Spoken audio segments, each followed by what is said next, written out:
Welcome to Normal Baseball. There are big rule changes coming to MLB in 2023. Let's talk about them.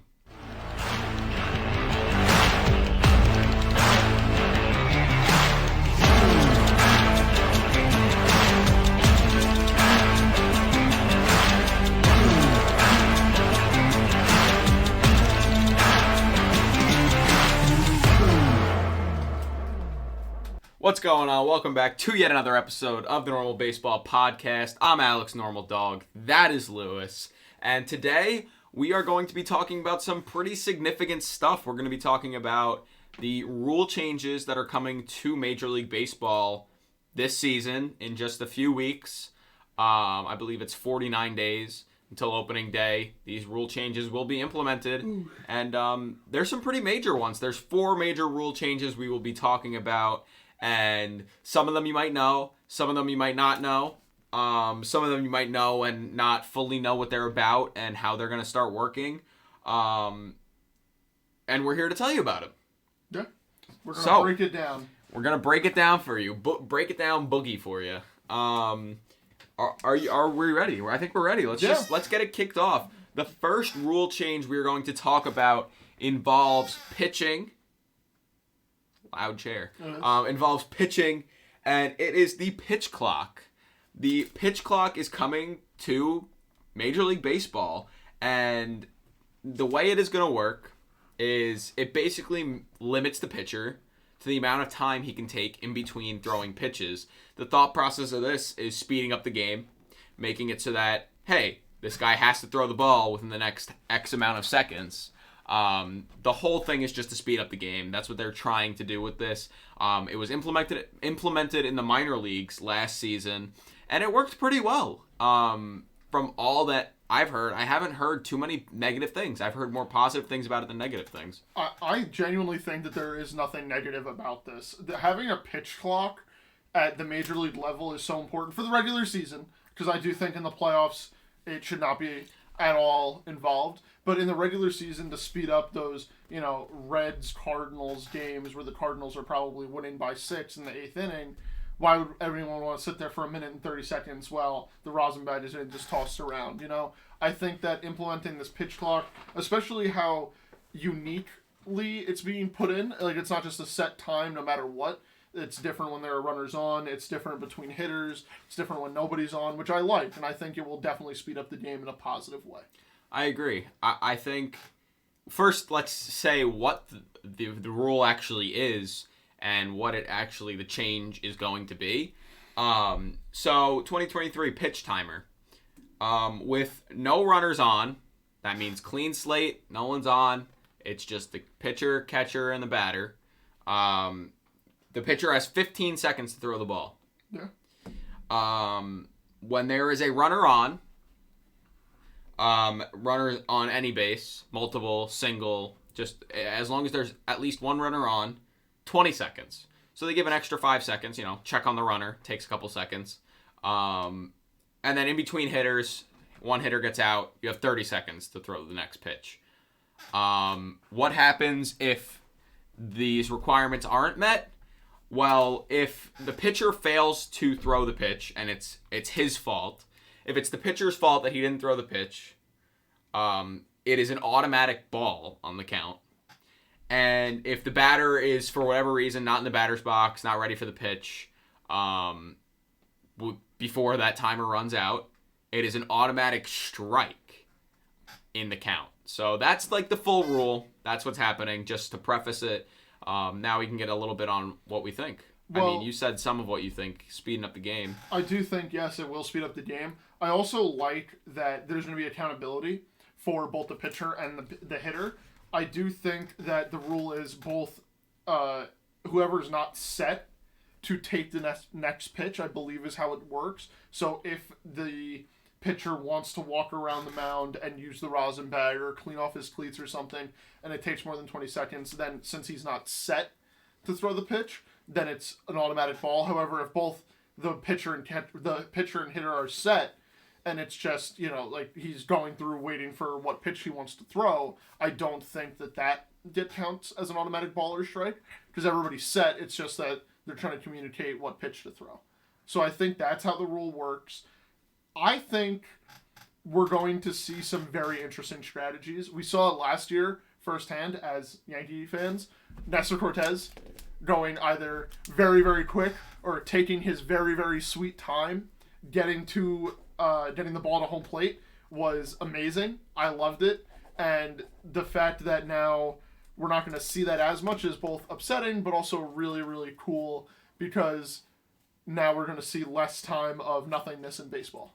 I agree. I like the not nothingness. I like the idea of it. Mm-hmm. I think with a guy like Nestor, he'll be fun. He'll be fun. I think he'll also be fine because, he when the most of the part where he's taking a million years to throw the pitch, is after he's set. It's after he's already set and he's doing the thing. So like that doesn't really affect him that much. There are guys in baseball who have been timed, just taking forever to throw the next pitch. And I don't know the exactly how it's gonna work. I didn't watch too many minor league games last year, if I'm being 100% honest. I don't think the pitcher and batter can be standing there like this when the timer runs out. I think he has to be like getting into his motion by the time the timer turns. I don't think the pitcher can just be standing there for, say, the 30-second timer runs out and the pitcher just stands there for another 30 seconds. I don't think that's how that works. Well, no, then that's delaying the game deliberately. But I'm saying I think that the pitcher has to have they're going to be lenient with it. No, I think they're going to be lenient with it, but also they're not going to be over the top with it. That's what I'm saying. That's why I'm saying I don't think you can stand there for an extra 10 seconds. I think you have to know what pitch you're throwing by that 30-second mark, and you have to be ready to throw that pitch. Yeah. I could see that. I don't know.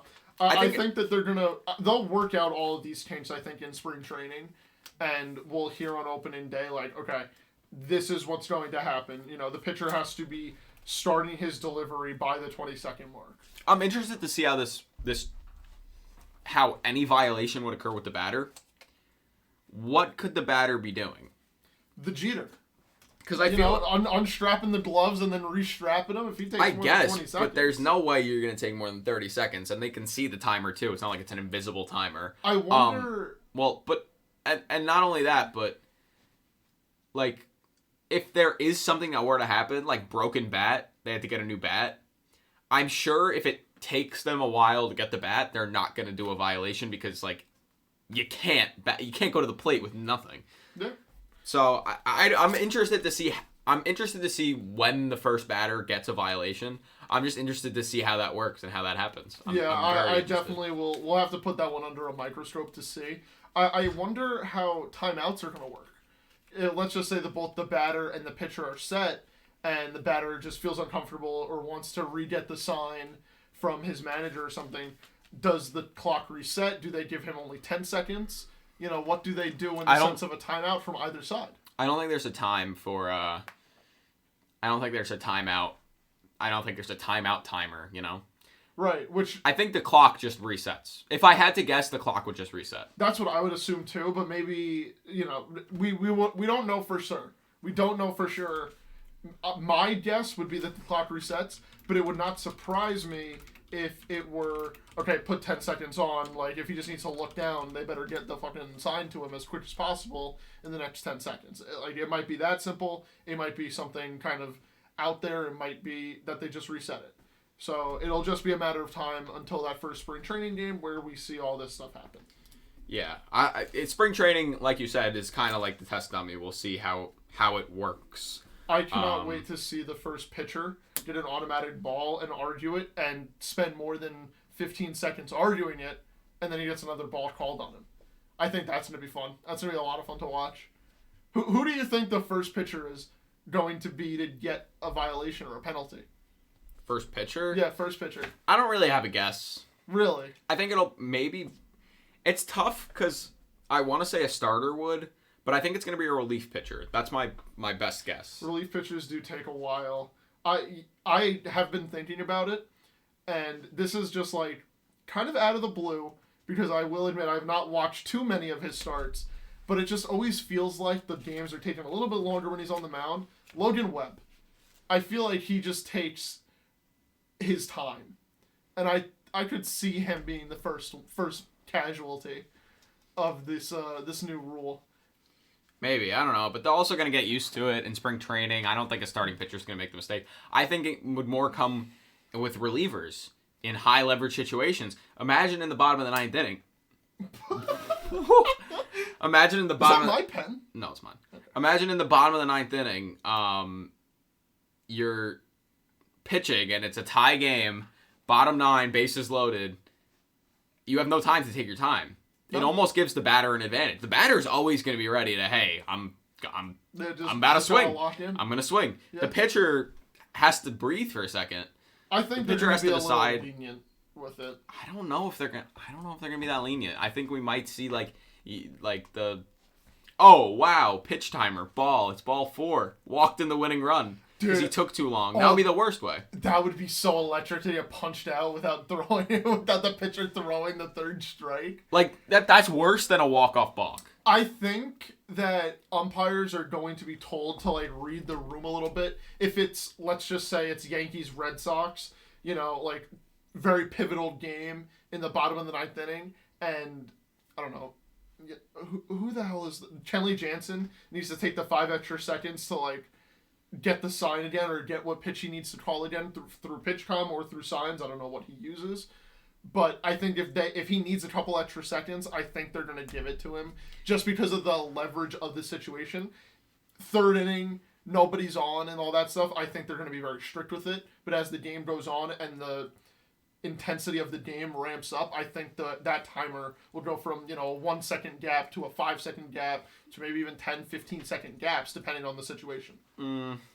I don't know about 10 to 15 seconds. Oh, no, that's a lot longer of a time. That's very over dramatic, I will admit, but I'm not that's sure a lot what long, they're going to do. That's a lot longer of a time span than you might think. Yeah. I hope that umpires aren't lenient with it.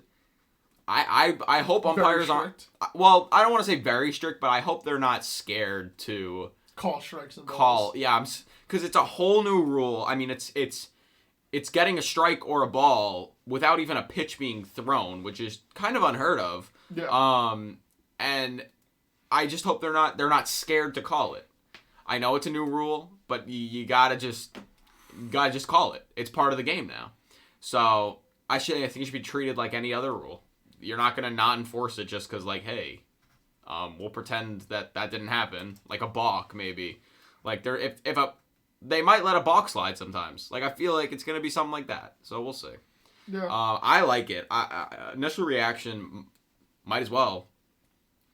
I guess. I like it. I think the pitch timer is going to be very crucial to what MLB is trying to do in the sense of marketing the game and speeding up the game. Because... it is, from time to time, it is hard, especially on TV, to sit there for 30, 45, a minute even, of just watching the pitcher dilly-dally or the batter wants to fix his gloves or repine tar his bat, you know. I think that this is going to be very good for the game. Yeah, I think it is going to be good for the game. It's marketability. You hear a lot of complaints about baseball, and it's mostly, it's boring, it's slow, nothing really happens. There's not enough offense. All of that. So the pitch clock certainly just like pitch is thrown. Okay. 10 seconds later, 15 seconds later, another pitch is thrown. It's not like you're waiting a minute, like you said, which is ridiculous. If you're waiting 30 seconds for every pitch, when you're not a diehard baseball fan or even just a baseball fan in general, it's harder to watch because you're just sitting there looking at nothing for 30 seconds. Especially if it's not your team or like you live in a state where there is no like team. Like us in New York, we have the Mets and the Yankees, where almost anybody that you talk to will be a Yankee fan or a Met fan, so they'll want to lock in and watch the games on TV or go to the games. But, you know, the guy who lives in, like, Idaho, who doesn't have a team necessarily, and he's like, oh, let me see, I get the Mariners game on cable, I'll watch it, and then it takes 45 seconds to throw a pitch, the dude might be asleep by the 5th pitch of the inning. Yeah, I get that, but, like, I feel like even people in the big markets, like, there's a lot of New Yorkers who, like, I don't want to watch baseball. It's slow. I don't think it's about. I think they're more of trying to grab the people in any market. I don't think they're necessarily saying, "Hey, these guys in Idaho." No, I'm just saying that people who aren't attached to one team or attached to baseball to the point where they will sit down and watch the game no matter what, they're trying to grab the market of people that are on the fence about it, who aren't sure about it, who say that it takes too long. This is going to speed up the game. Yeah, they're trying to grab that. I feel like in every market they're looking for it. Yeah. I think it's a great plan for the MLB. I think we're going to see games get sped up. We're going to see new strategy come out of it. It'll definitely be a lot of fun. I agree. And then you look at like other stuff with pitching that they're doing this year. Another rule they're implementing is the pickoff rule.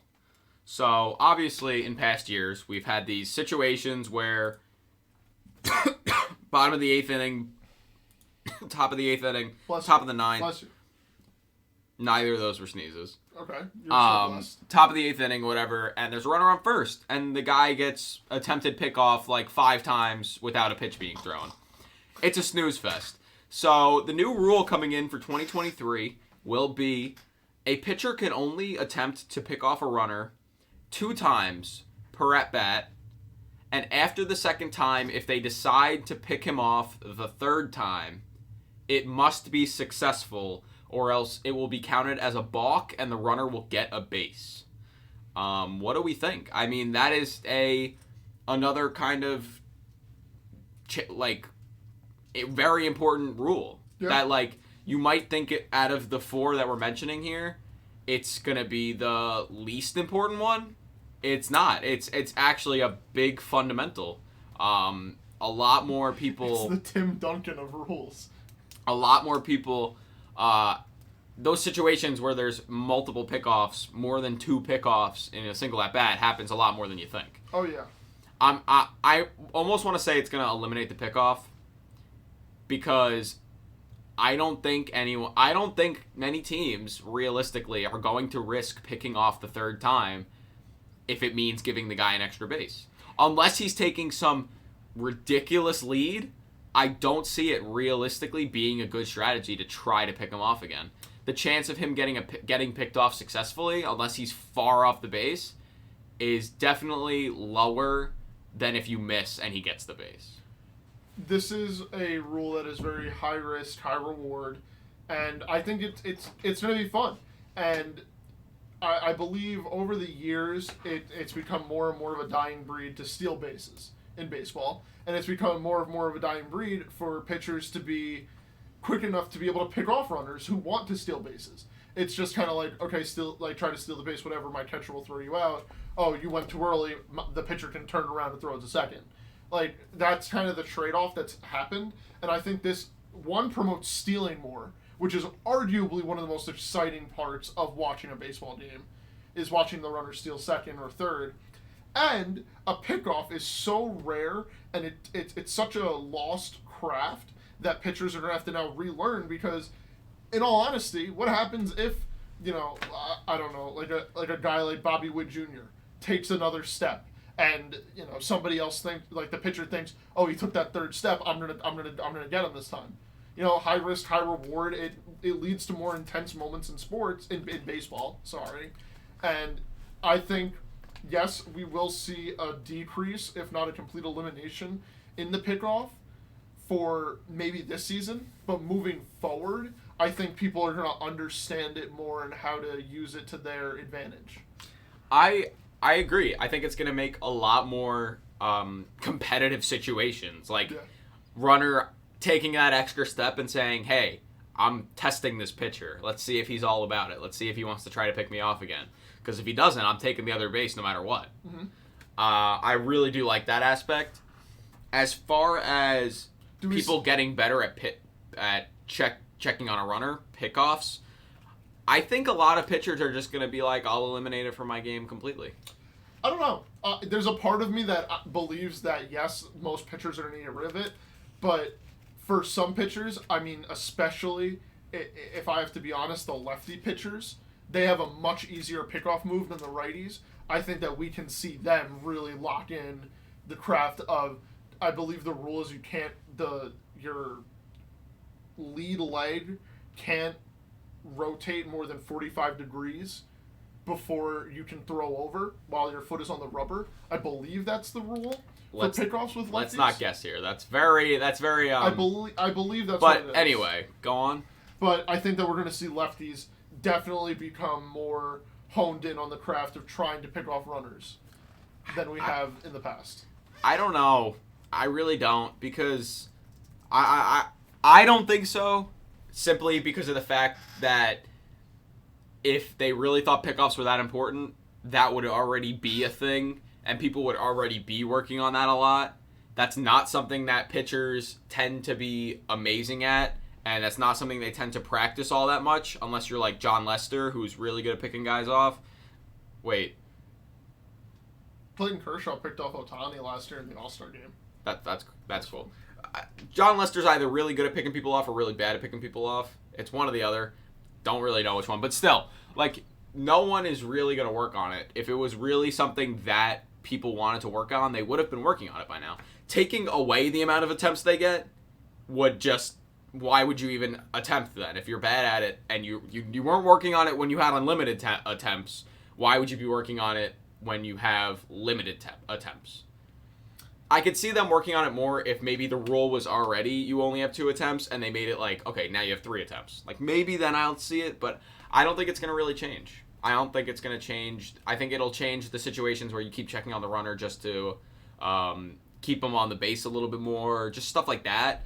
But I don't find it realistic that people will work on their pickoffs that seriously. So I'm very adamant on the pitch clock should not be involved in postseason games. Do you think this new pickoff rule should be involved in postseason games? Yes. Yes. Why not? Okay. All right. Why not? It adds to the intensity of the game. Picking off someone 55,000 times before throwing a pitch doesn't. Just the third time. Pitch clock, I understand. Pitch clock, I understand taking it off. Because it's a playoff game. You want the people to be fully locked in. You want the best baseball possible. You don't want, like, you know... I'm not saying that I think they won't do the pitch clock in the playoffs, because if you're implementing it, keep it the entire way.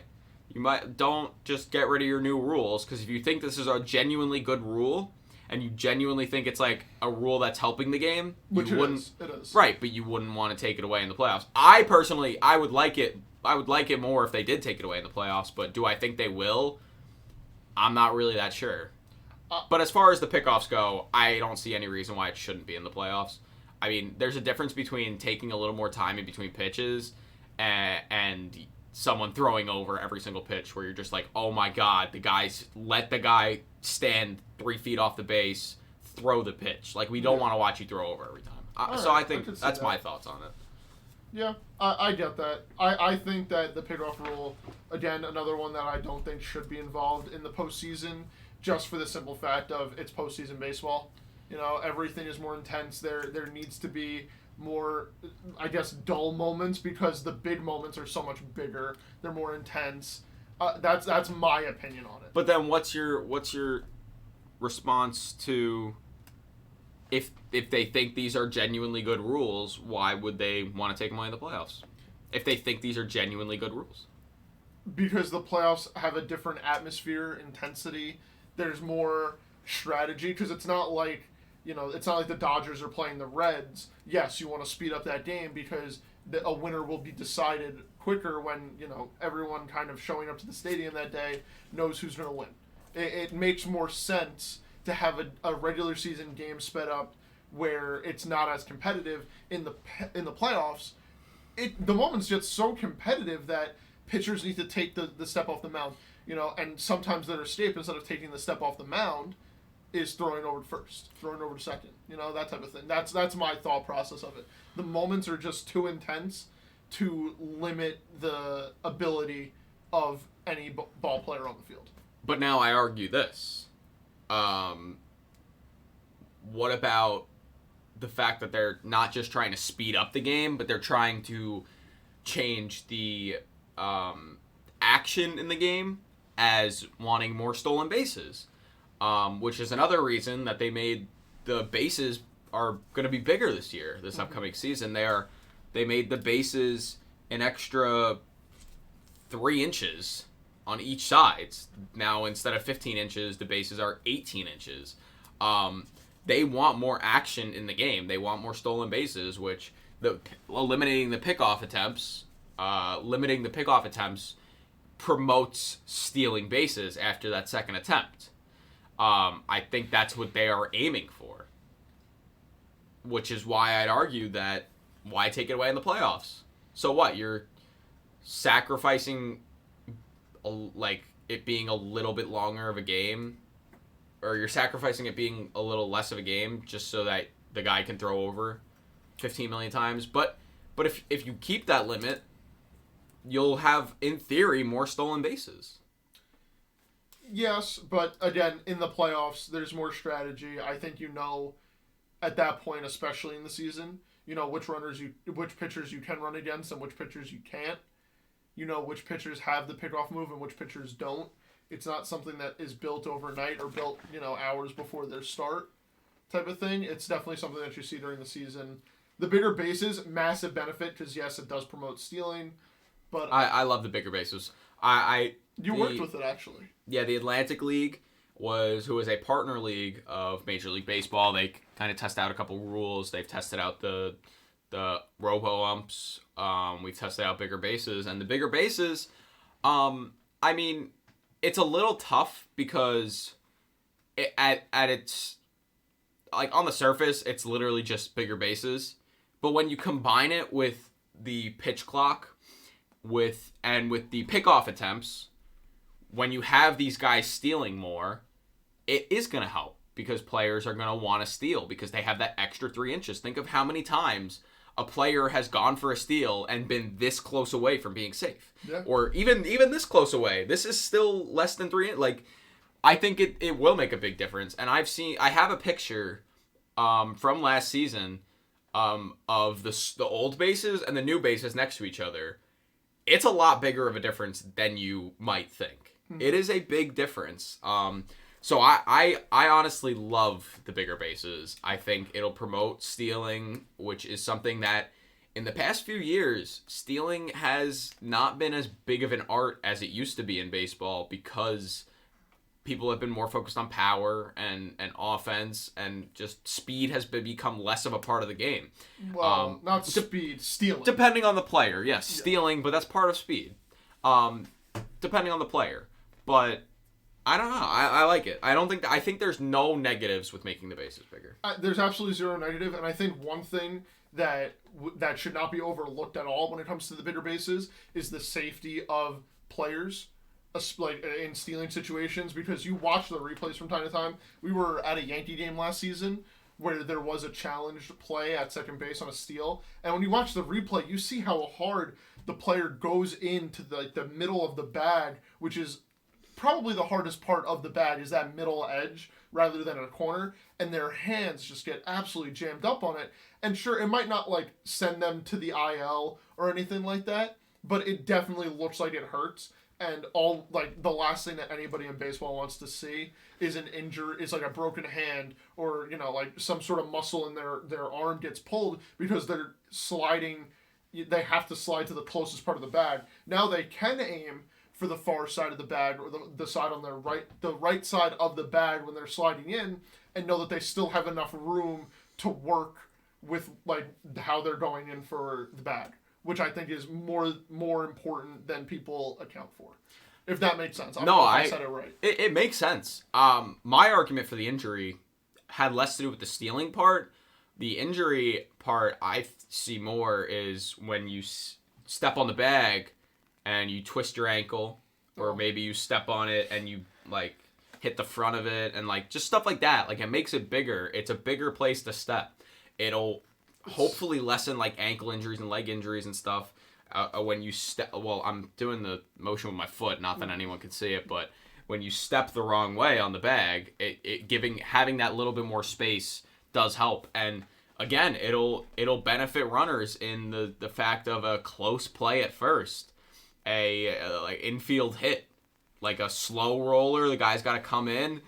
How many times have you seen a play where the runner's foot coming onto first base was this far off coming on first base, and these calls might be safe instead of out now? If last season the bigger base was implemented, Stephen Kwan beats a diving Nestor Cortez to the bag at first base last season. That's true. But if the base was bigger, like that's how close those plays are, and that's how much it benefits the runner. Also, another thing is you don't need, now we won't, I hope at least, we don't see that situation where runners and pitchers are stepping on each other's feet racing to first base, because they do have more room to step now. Another very crucial part, which, another injury that just looks horrible. I do have to say, to the Nestor thing, career-defining moment. So Absolutely. So without that, Nestor's still the greatest player of all time. But adding that to the highlight reel, amazing play. So bigger bases, that would have never been like a highlight because he would have been safe. He would have been safe. So would have been a great all-out play. I'd say that is going to go down as the best play with the smaller bases. The most recent. Like the last best play with the smaller bases. Okay. Amazing play. Yeah.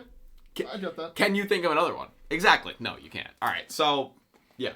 The last rule that we have to go with is also about increasing offense, increasing energy, just increasing stuff that goes... increasing offense in the game of baseball. And that is the banning of the shift. The arguably biggest of the 4 rules, that and the pitch clock. But this is a pretty significant change. Now, in the past few years, especially since around 2016, 2017, we've seen the shift get used in the most funky ways, in just ways that, just sometimes they don't make sense. Sometimes you got your third baseman playing in shallow left field or shallow right field. Just the positions, taking them completely out of position, putting them wherever you want just because of what some defensive metrics say against a certain player.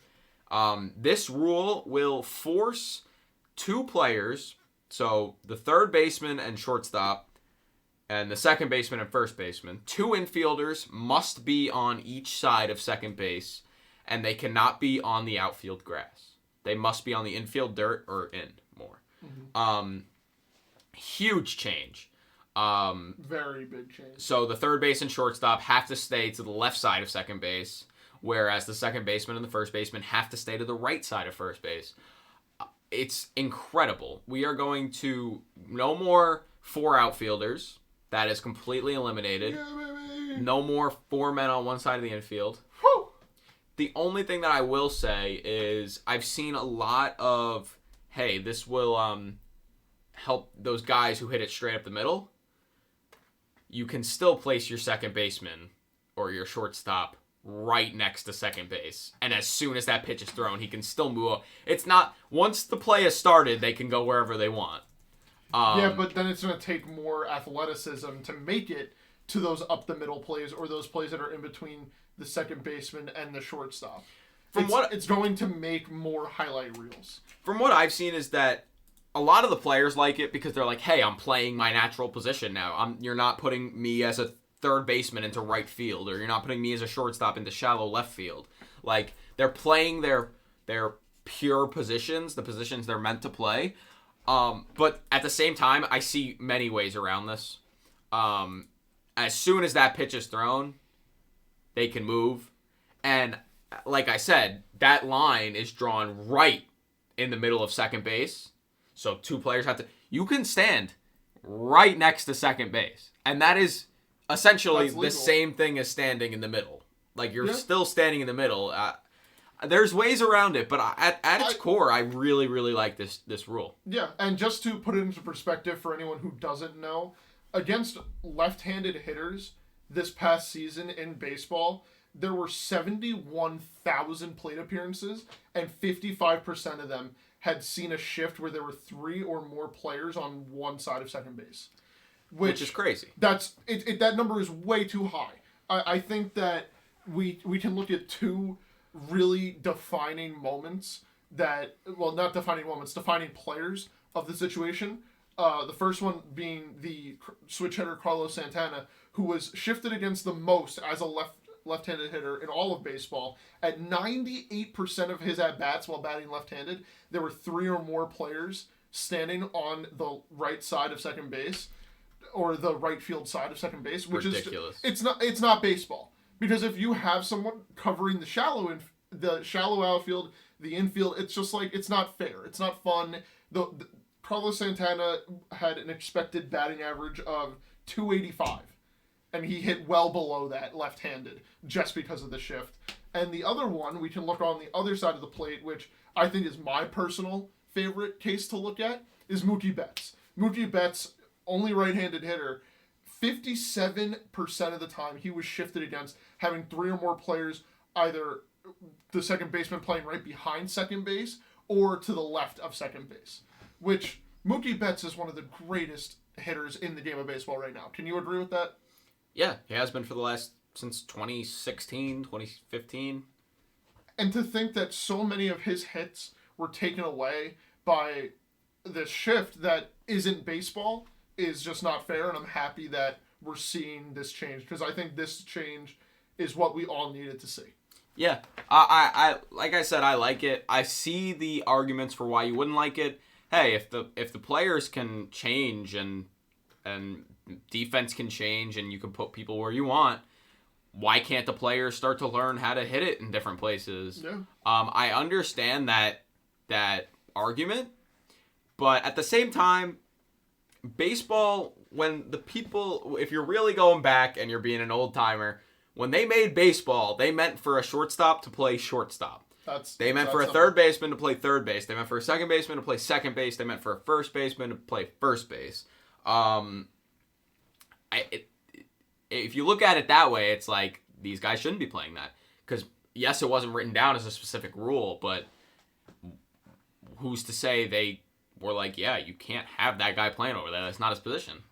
And I think that nowadays in baseball, everyone is so like new school. Like let the kids play. You know, okay, like baseball is going to be fun because of these different rules. You can bat flip, you can celebrate, you can do all that. But I think the one rule that everyone can agree that it should be as old as time itself is that if you're a shortstop, you play where the shortstop stands. If you're a second baseman, you play where the second baseman stands, and it's that simple. 100%. Now, the big question is, will we see any team try to do a workaround and move their left fielder to shallow right field and then play their center fielder and right fielder in the gaps, or one down the line, one in the gap? We'll definitely see some workarounds and we'll see some funky stuff going on. Mm-hmm. But will it work? That's the thing. Will it work? I don't think so. I don't know. I think this was a good, at its core, this was a good fix to this problem. When it was first announced before last season in the new CBA, I thought, hey, I'm not sure if I'm going to like this or not, so I'll wait till I see it to say if I like it or not, because it'll benefit some players, but it also, it'll benefit some players, but it could also hurt some players, you know? Players who can hit against the shift, and players who can control where it hits. But now that I'm thinking about it, and now that I've seen it kind of worked out more, I think this is a good change. I think it's the players like it. I think it'll increase offense. I think it's a win-win. The only thing that I will say that is negative about the shift rule, we will no longer see bunt doubles down the left field line. We won't. Those hustle bunt doubles were something else, man. Unless the workarounds start to get crazy and the shortstop and third baseman both stand like all the way to the right side of the left side. Like one's of the field. behind the base and one's standing where shortstop is. One's right next to the base and one's where short is. Yeah, like something like that. I don't know. I don't think that any team is going to be stupid enough to do that, especially if batters now know that this shift is limited. I think batters are going to become more like, you know, throw the barrel out there and hope it goes opposite field, or hope it dunks down into no man's land, into that little like Bermuda Triangle. I think that we're going to see more players develop a skill of being able to hit the ball where they want it, whereas before it was like, okay, I know that I can pull it to my right side, I know that I can pull it into right field, but there's always going to be a second baseman standing in shallow right field. It's just like, I can't do anything. Okay, that whole statement I very much disagree with. You just said that the banning of the shift will get them to control where they hit it more. I would argue it's the exact opposite. if the shift is there, that's when they should be learning to hit it everywhere. When the shift is not there, they can hit it wherever, in theory. If they're going to control where they're hitting, you should have done that before the shift was banned. Because if they have no one on the left side of the infield, learn how to hit it on the left side. That's the theory there. Like, why would they start learning how to hit it everywhere? Like, why would they start learning? Because they know what will be a hit now and what won't be. Whereas before, but in that theory, you're just hitting like you normally would. Because what wouldn't have been a hit before. Control it. Like, but I'm that's saying not, that you could learn how to control it more. Unlike, because I get it. I mean, I am a lefty, right? But it's not just lefties. No, but I'm saying lefties were shifted against more than righties. The argument doesn't make sense to me. I'm saying that there is a world where you can say, okay, we have like John Birdie on second base. Jazz Chisholm steps into the box. My goal is to dunk it into no man's land. John Birdie can fucking run, and we'll take our chances at a bang bang play at the plate. Like, you know, it's very specific. I understand it, but I understand what you're trying to say, but I don't think it makes sense. Why? I think there's a world where stuff like that does happen, and you do, like, guys do say, like, in the post game, oh, Jazz, why were you going up there and not swinging with all your power? I got it, because there's no one there I'm trying anymore. to hit it into that right field. I got it, but I don't know. In theory, the banning of the shift in theory should just be now the players can hit as they normally would. Yeah, that I agree with. Not having to learn how to hit it specific places. That's kind of the whole thought process of the banning of the shift. Hey, I think one of the main reasons why Joey Gallo got so much hate in New York is because he struck out a lot, but he had to swing for the fences because the shift basically guaranteed that he would never get a normal single. I'll say yes. Okay. He didn't get many hits because of the shift, and he had to swing for the fences. The man did strike out way too much. He did, but also so many of his hits got taken away. I agree. I'm interested to see how Joey Gallo performs now that there is no shift. I want to see how much of a difference this is going to make for guys like Gallo, Bellinger, Rizzo, Seager. Corey Seager's a righty that got shifted against a ton. Carlos Santana. Yes, Corey Seager. Lefty, sorry. He gets shifted against a bunch. Carlos Santana, like you said. All these guys who just get shifted against. I'm interested to see just how much this does help them. Because from what everyone is saying to pan it out to be, they're saying it's going to be a very, very significant change. And from what I've been hearing, people are saying now that the shift is gone, Bellinger is an MVP again. Which...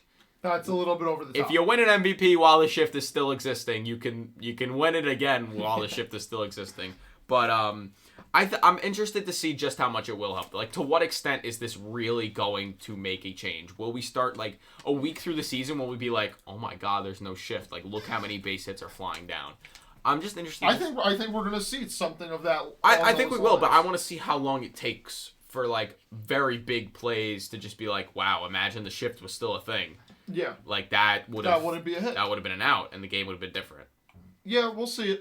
It'll be interesting. So here's the quick... Are you okay? Yeah, I'm good. Here's the quick question.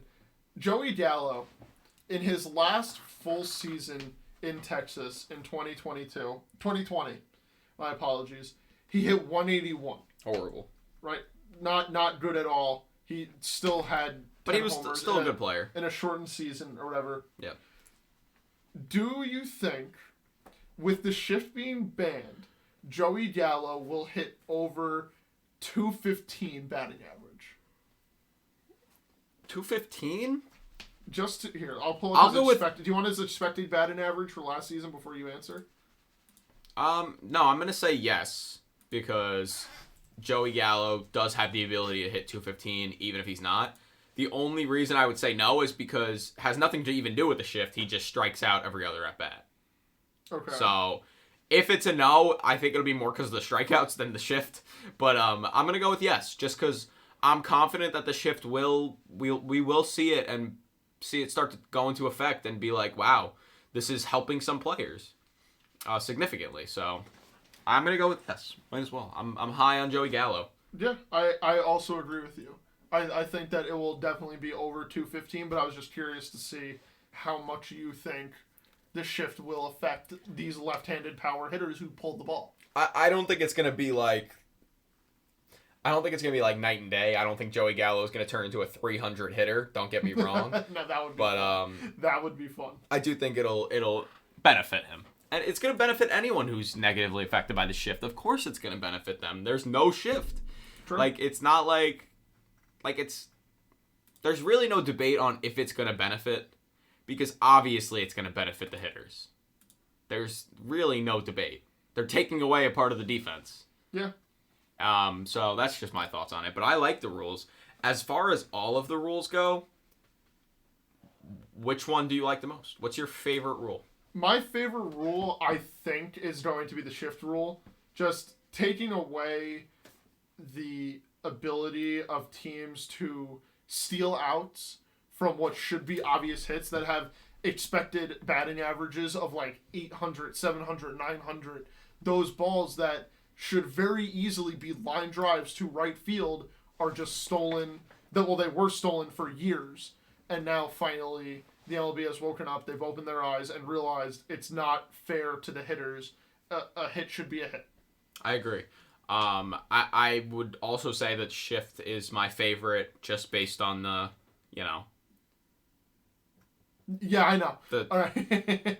Just based on like the how it will affect the game and how we will see it affect the game from a more broad standpoint. Like, obviously the pitch clock, you're going to know every single pitch. The pitch clock is going to remind you that it's there. That's part of the reason that it exists. Yep. The shift is going to be one of those things where you're going to have to be like, oh yeah, wow. Last year that probably wouldn't have been a hit because this guy gets shifted on a lot. It's going to be stuff like that. So I think it takes a little bit more to think about the effects of the shift being banned than it does to obviously something like a pitch timer where it's as simple as, hey, you have this many seconds to throw this pitch or else it's going to be a ball. As far as my least favorite, I don't know. I don't really have a least favorite. I'm going to be honest. I don't have a least favorite. I like all of these rules. Yeah. I think MLB did a great job. I think it's impossible to hate any of these rules. All these rules make sense. They're helping the game of baseball. This was all. That's what matters. And also with this was all like part of the CBA, so they were negotiating this a lot. Like the players wanted shifts, and it works out for the offense. The players wanted no shifts, rather. They wanted the shift to be banned, and it works out for the offense of the game too. Pitch timers have worked out good in the minor leagues, and they might not have been implemented if they worked out horribly. So I'm excited to see all of this play out. Pickoff is my sneaky underrated one. I'm excited to see that one. Oh, he's gone twice now. What's he gonna do now? Yeah, the runner takes an extra step. Oh, he's gonna look for it. And then if he throws over, he's safe. Now, runner wins it. Just a quick question. What do you do about snap throws? Does that count as a pickoff? No. That's not a pickoff. I like it. Give me a snap throw after every pitch. Give me a snap throw after every pitch. Not happening. But yeah, those are all the rule changes going into effect this season. Let us know what your favorite was, what your least favorite is. Just anything, any ideas, any thoughts about everything we just talked about, all the new rule changes. We just told you all of ours. I'm sure you're sick of hearing us talk about it. How about this? Tell us who you think will benefit most from each of the three major rule changes. The pitch clock, the shift, and the bigger bases. Benefit or not benefit. Okay. So you can say, like, this guy will be hurt the most by the pitch clock. Yeah. Rather than saying this guy. Because really, who's being helped by the pitch timer? Pitchers who work fast. Because at that point, it doesn't matter. But if pitchers work fast, it forces the batter to work fast. In turn, you could gain an automatic strike without throwing the ball. Not really, because the batter's still going to have to work that fast no matter who's pitching, So I'm going to find out. I don't know. I think the pitch timer can't really positively affect many people. Rather, it really can't positively affect many people. It only affects simply making the game faster. But it can make stuff bad for the pitchers who take longer. But yeah. Yeah. Thank you guys for listening. Like we said, let us know about these rule changes. And we will see you guys in the next episode. And if you liked, make sure to subscribe, comment, follow the podcast on whatever you're listening on. Let us know what you thought of it. And, yeah. We'll see you guys next time.